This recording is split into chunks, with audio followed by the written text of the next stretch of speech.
Hey, good morning. It's Josh. I just arrived at the lake. It's very early. It is 5 o'clock. I'm the only one here. This is very rare. There's always somebody walking their dog or some elderly couple or something here at Rockland Lake State Park. First words of the day. But I'm the only car here, and I don't see anyone else around. So that's a rare thing. But I just was inspired to record this really quick. I already made this review last night after coming home from the theater, after seeing Maxxxine. But I thought maybe if I recorded at the end of the day, I would be more articulate and I wouldn't forget to say things. And then all night long, all I could think of was the things that I forgot to say. Not that I have a ton to say about this fun little horror movie trilogy capper, Maxxxine. But the few things I wanted to say, I forgot a couple. And also I was recording late at night and the light was not good and the video didn't look good. It's a drab day here. You can see it's gray. There's no bright light anywhere, although the sun is coming up. It is also super early, so the sun's not fully up yet. Maxxxine is directed by Ty West. It is the end of a weird trilogy that started with the movie X, where Mia Goth played a character.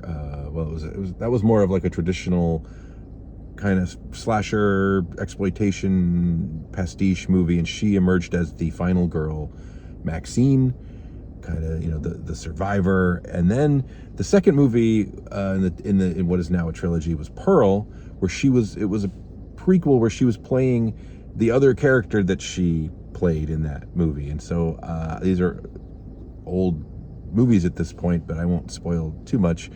But that does make this a weird trilogy because now she's back to playing Maxxxine. X was set in the 70s. Then Pearl went back to I don't know, the 30s, 40s. And now Maxxxine goes back, catches up with Maxxxine again, who was not in the second film, and it's in the 80s. And it's kind of, she is now an adult film star who's trying to break, and is actually breaking out into horror movies, which are a step up. And it's her dream to be a star, but it was also Pearl's dream to be a star.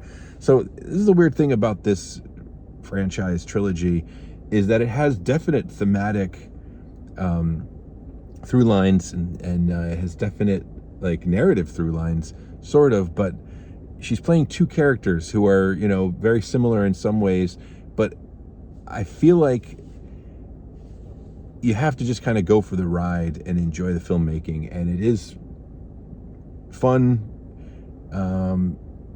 It's entertaining, and it's gross, it's violent, but I feel like if this movie has a problem, it's that it doesn't really know what the character of Maxxxine is about. If she's a survivor at all costs, but in this movie she has sort of a conscience that seems like at some point she needs to squash it, but at other points she needs to give into it. I don't know that the movie really knows what Maxxine's journey is, other than just ultimately success. But it's still very, very fun to watch these movies. They get kind of crazy. This one's not it's a horror movie. It's got splatter, it's got gore, but it doesn't have as much dread or jump scares and things. It's way more of a noir thriller slasher kind of a thing. And there's a lot of interesting actors this time around. There's Giancarlo Esposito, there's Bobby Cannavale and Michelle Monaghan. Who else is in this movie? Kevin Bacon plays a private detective, and there's very direct visual references to other movies like Chinatown and Psycho, and it's over the top. It's a little more on the nose. It's a little more silly than the other two movies were. And some of the Hollywood iconography and some of the homages and things just are a little bit goofy. But Elizabeth Debicki is in the movie as the director of the film that Maxxxine is auditioning for. Gets a role in, and I don't know. She kind of seems like just the director character who spouts a lot of stuff about being an artist. And I don't know. I think this is the weakest of the three, but it's still very entertaining. And it does provide a conclusion. It does end somewhere, which is alternately kind of like underwhelming, but also obvious, and like, of course, this is where it was going. You know, there's undercurrents of like, the other two movies had undercurrents of like religious, oppressive, conservative religious, I don't know, like mania.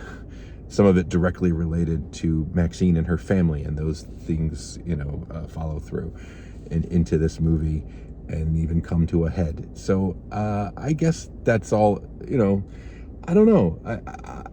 Very, very entertaining. Ty West, this is definitely a directorial voice. This is someone who knows exactly what they want and exactly what they're doing at every moment. And the movies are tight, you know, there's not a lot of wasted footage, there's not a lot of like wasted time. You're watching, you're participating in a vision, at least, and a very entertaining one if you can stomach it.